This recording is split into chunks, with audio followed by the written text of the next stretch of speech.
This is Vaughn with Spirit of Health and my lovely wife Jen, and we are here to talk about pregnancy nutrition.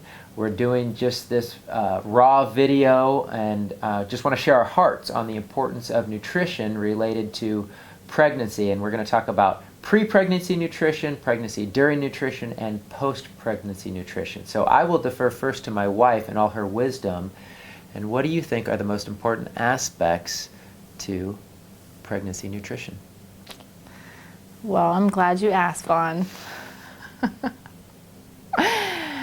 Well, pregnancy nutrition is an interesting topic because if you have ever been pregnant or you have friends that have been pregnant, what are the big jokes? Oh, I'm pregnant. Man, I need some ice cream. I need pickles. I need watermelon. I mean, all the cravings that come with being pregnant. And then there's the not so funny things like, oh, you shouldn't drink, make sure you don't smoke, and what I find, unfortunately, is a lot of women are thinking about those changes way too late. Mm-hmm. It's just kind of sad that our culture doesn't educate us.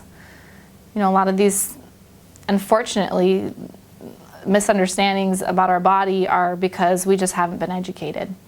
And we haven't been told about the importance of nutrition and setting our bodies up for success when it really mattered. We do as a culture, we frown upon smoking while you're pregnant, drinking while you're pregnant, doing drugs and different things. We're careful about what prescription drugs we do, over-the-counter things, and we're real selective. But it's actually something that we have to even change our mindset to take a step back and start thinking about our children before we've ever even conceived. Mm-hmm. And so what I would suggest as a pre-pregnancy diet is anything but the standard American diet. Amen to that. It's getting off the processed junk. It has to start there. And you've got to get away from the processed genetically modified foods that are destroying your body. Because they're not meant to go into the body. The body doesn't know how to utilize them. And so what we're having is the body's just not able to produce the eggs and the sperm in a healthy way. Yeah. And so that's kind of step one. Mm-hmm. Step two, I feel like, is going a little bit deeper and looking at what your body is dealing with. And you might be dealing with some congestion related to maybe you have chronic sinuses or skin or eczema issues or rashes, and you just kind of brush them off as not a big deal. But that's actually the body talking to you and telling you there's something going on. And if you try to go into pregnancy with some of those symptoms, I guarantee you they are going to exacerbate. Mm-hmm. And I speak from personal experience. Yes. I'll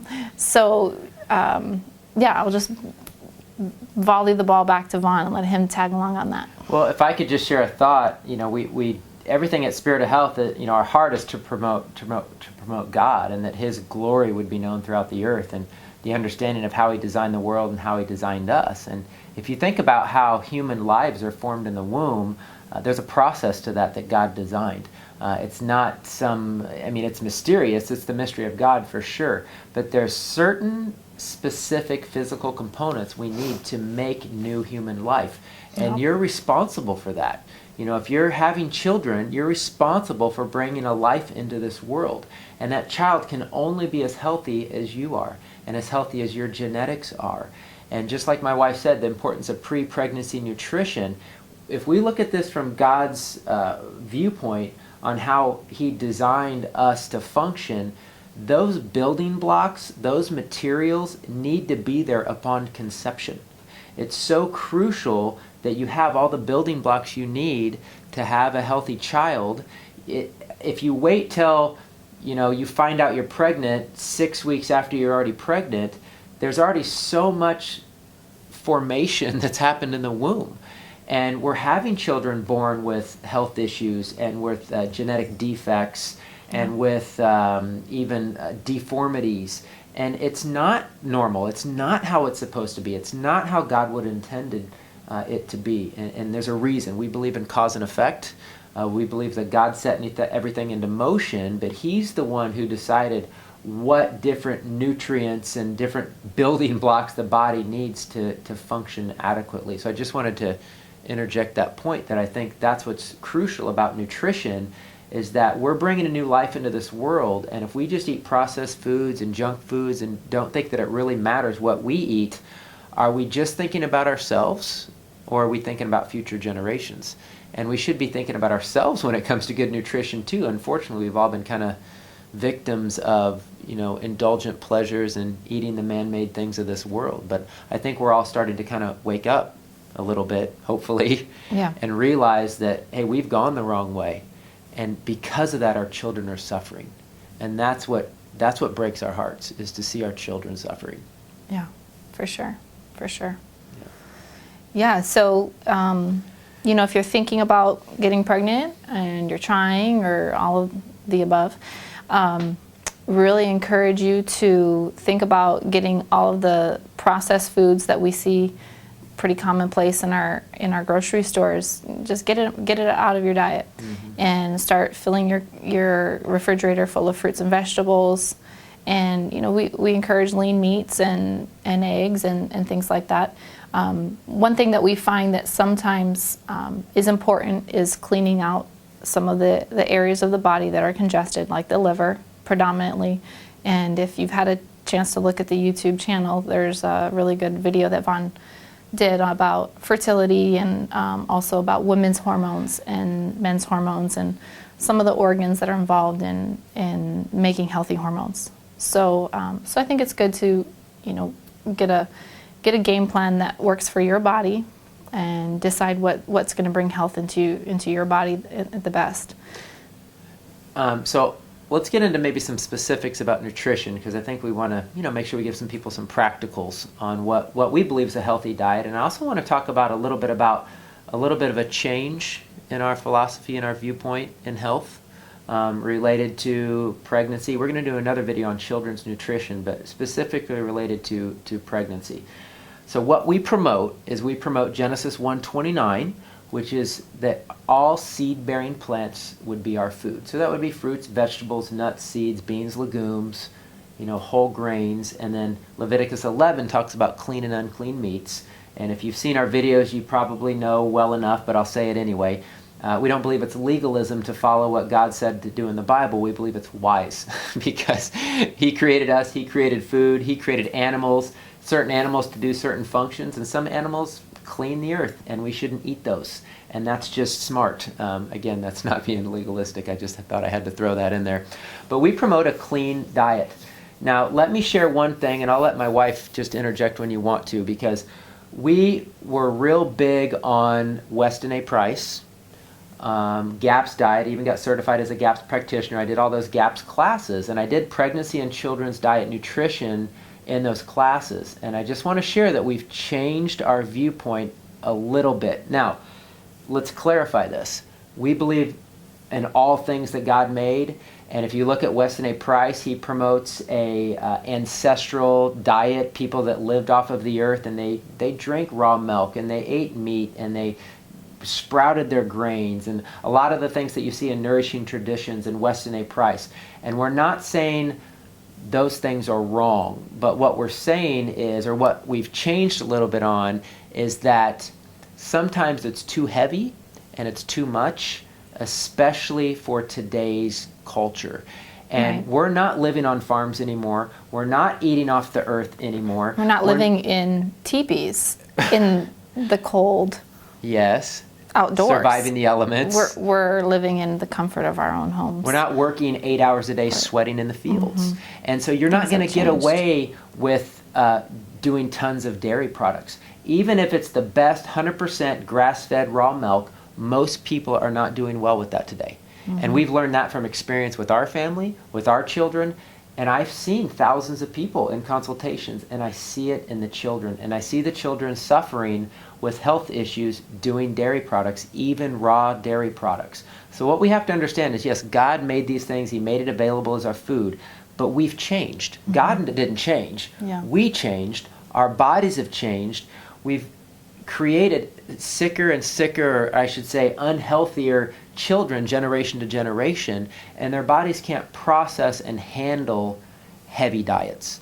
So although Weston A Price's research was amazing, it's still the best book I ever read on nutrition, I am not going to promote for our family or for anybody that you should exclusively or almost exclusively be doing meat and bone broth soups and heavy fats and all the coconut oil you want and nuts and seeds. It's just too much.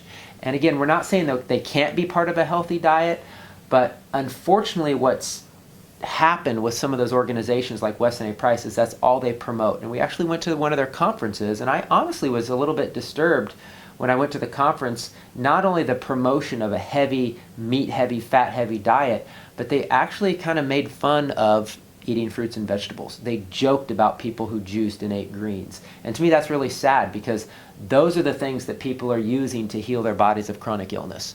Nobody has a chronic illness and goes on a heavy fat, heavy meat diet, right? Yeah. And so why would that make sense for our, women, pregnancy, for children? And in fact, that's what we've seen, that really isn't working. Did you want to share any thoughts? Yeah, no, I think it took me a little bit longer to jump on board with Vaughn. Vaughn was ahead of me. He's always ahead of me, actually. To a fault. I just want to be honest. I was pregnant with my first daughter, and I did a lot of those fermented dairy products, and I did tons of videos on fermented dairy, and I still, in a special occasion, I might enjoy some fermented dairy in a dip. Maybe I'll use some sour cream that I made, or a friend has made, or I'm not like, these are anti-foods. What I found through trial and error repeatedly was that every time I tried to overdo those foods in our diet, things were going on that were not good in my body, in my daughter's body, my husband's body, and we kept taking turns eliminating things, and every time I would eliminate the dairy or back off the fats a little bit and go a little bit more lean, boy, it just made us feel better. And so time and time again, in these little fasts that I would do, 3 days, okay, I'm not going to do this, boy, it just started to become more of, maybe this is just how I should eat right now for my body. And I'm not trying to promote, push this on anyone. Everybody has to see where they're at. If they're doing certain things and they're feeling the rhythm and they're feeling good and it's working for them, that's great. But if it's not working for you and you're still doing every fermented dairy product, yogurt, kefir, you're doing raw milk, you're eating raw cheese, and you're doing every fat on the planet, and you're having issues, it might be an option to look into. And I just want to encourage you that even when you're in a pregnancy state, you're going to crave those kinds of foods because they're heavier, they're satisfying, they feel like it sticks to your bones. Sometimes you don't have a palate for maybe some raw vegetables, but in time, as you heal your body, you're going to see that your desire for those heavier foods actually will change. And that's what I found. In my first pregnancy, I couldn't have anything but turkey chili and raw milk. Yeah. I thought a lot of trips to Whole Foods for turkey chili. I thought I was going to give birth to a turkey or something. It was intense. I didn't eat anything but turkey chili for 9 months. Now, we worked on my liver. I was having a lot of liver signs, congestion signs, itching skin and yellowing, and it was a little bit. I was a little bit nervous about, wow, this is a big shocker because I thought I was pretty healthy going into pregnancy. And then the second pregnancy, we had worked on my liver between pregnancies. We had really done a lot of cleansing.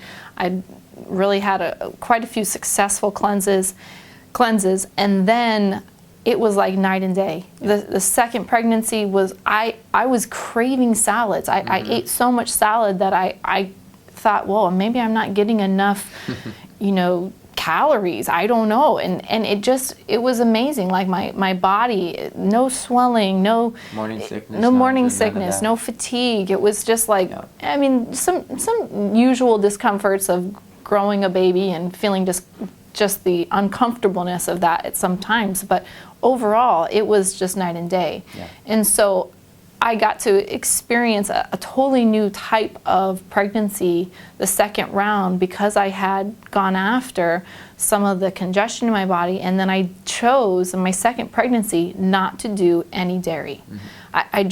It was what I felt was best for my body and ultimately for my baby. And, I know it's tough, to get away from dairy. We love our cheese and we like to do the raw milk. But what I always stress to people is, your body talks to you, and especially our children. We love our children. And if your children are having rashes, eczema, psoriasis, any skin breakouts, allergies, asthma, ear infections is super common. I mean, these are clear signs that their little bodies are congested. And it's hard to understand how these little bodies, these little people can be congested, but they're being born that way. And they're being born that way. It doesn't matter that grandma lived to be 105. Grandma was eating donuts and sweets and junk food. And because of that, our parents aren't as healthy, and we're not as healthy, and our children certainly aren't as healthy. And we've gotten weaker and weaker each generation. So our heart is to reverse that. And we believe in God. We believe God's a healer. We believe that we can reverse genetics, that we're not a victim of genetics, that we're just going to continue to degrade. The reason we've continued to degenerate as a culture from generation to generation is we're choosing man.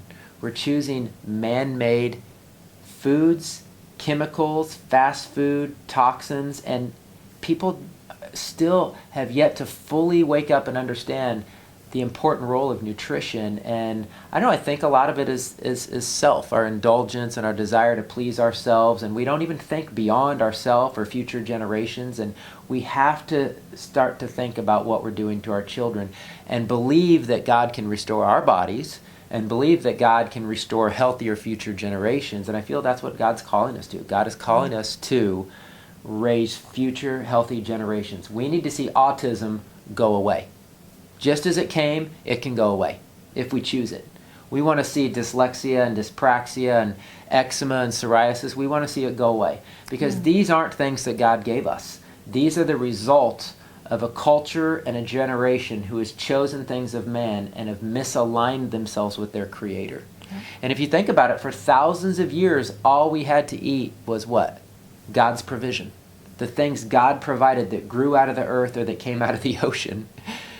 It's only in the last 150 years that we've created this mess that really we're responsible to clean up. And so regardless of where you're at in your nutrition, we hope this hits your heart. We hope it hits your spirit, like in your spirit, man, that, I want to do this for myself. I want to do this for my children. I mean, we have such a passion for children and what we've seen our children, we're working through different issues. And, as hard as it is to say, we can be honest in saying we feel like, our second child was actually a little healthier than our first. And it's really because Jen took better care of her body, and we worked on cleansing in her liver. And so you play a role. You are responsible in bringing a new life into this world. It's your health that is going to make or break the health of that child. And that's the way God designed it. And so we can't just live for ourselves anymore. We have to have a bigger picture. We have to live for God, we have to live for others, and we have to live for these children, because they're unfortunately the innocent victims of our culture that's gone astray. Yeah. So, well, we hope you enjoyed this video. We hope it shared a little bit of light on the importance of pre-pregnancy nutrition, good nutrition during pregnancy. Do you want to say anything about post-pregnancy nutrition and breast milk supply? Yeah, I think it would be good just to touch on it. A lot of times right after you had your baby, the milk is starting to really crank up, and your appetite is going to go really high, to say the least. And I think it's just good to already have in place those choices that you've already been making in your pregnancy, and just continue to make those. And you might have seasons where you feel the need for maybe a little bit more sustenance, and that's perfectly fine. Eat your avocados, your coconut, your lean meats, your fish, your eggs, but make sure that it's not 90% every meal all the time, to the point where 4 months down the road, you're just like, wow, you're feeling uncomfortable because the body's just tired of processing all of that. Make sure you're getting your sauerkraut, your fermented vegetables, you're getting some healthy fruits and other vegetables, greens. Greens are huge. And staying hydrated. That is so important. Hydration is key. You're making breast milk. You're making a fluid. How can you make a fluid if you don't have fluid to give? And if you you want to love yourself and you want to love your children, put the most amazing things in your body, because that's what your children are going to get. You put, M&Ms and pharmaceutical drugs in your body, that's what you're giving to your baby. But if you put spirulina and chlorella and hemp seeds and maca and, coconut and avocado and amazing things in your body, that's the life that you're giving your child, and that's crucially important. I want to share one more nugget of information that I think could be really beneficial for anybody. I think it's, like Jen said, exacerbated when you're pregnant, and that's this issue of cravings. And when you have a craving, your body's telling you something. God is talking to you. And what's interesting thing that I've learned is that we actually crave what our weakness is. So let me explain what that means. If you're craving fats or greasy food, it doesn't mean you need McDonald's, right? You don't need McDonald's, okay? Nobody Correct. needs McDonald's, okay? I wish McDonald's would go away. But what you're craving is fats. You're craving healthy fats. You need avocado and olives and coconut and fish, and you want to put the right things, again, in your body and for your baby. Otherwise, you're just going to make yourself sick.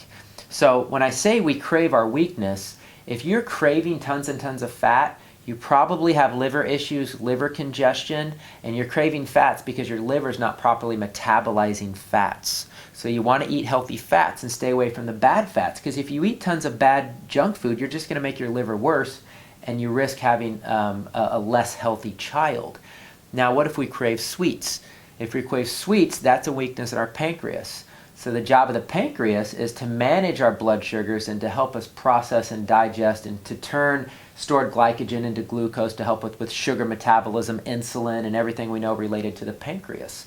So if you're craving sweets, you don't need candy and junk food. Amen. You probably need fruit, right? And Jen actually craved a lot of fruit during her pregnancy. Remember that? Oh, yeah. Yeah. So don't eat candy bars and junk food. Think of your child. Think of what your body's telling you. Think of what God is screaming at you to tell you what you need for your pregnancy. That's right. And then the third one would be salt. We joke about the pickles, right? So the pickles is the salt, the ice cream is the sweet and the fat. But the salt means that you probably have a hormonal imbalance, an endocrine imbalance. So the adrenal glands, for example, run on salt. A lot of people crave salt if they have a lot of stress and anxiety and a lot of adrenal fatigue. And so you need to balance your hormones. So you can work on these issues during your pregnancy based on what you're craving. Eat the right things. Eat sea salt and eat seaweeds and sea vegetables, things that are salty in nature, and those are going to be good for us. And we can do it in a healthy way, listening to our body, listening to our God, honoring our bodies, honoring future generations by having healthy children. Because the Lord needs some healthy children. He does. I mean, he wants to raise up an army. And we have a lot of children that are suffering. And again, I contend and I believe for the children who are suffering today that they can be healed, because God's a healer. But we want to play our part, and we have a role, and we have a responsibility to birth and to bring in future healthy generations. Amen? Amen. Amen. High five. Love you. Love you. Love you. God bless you.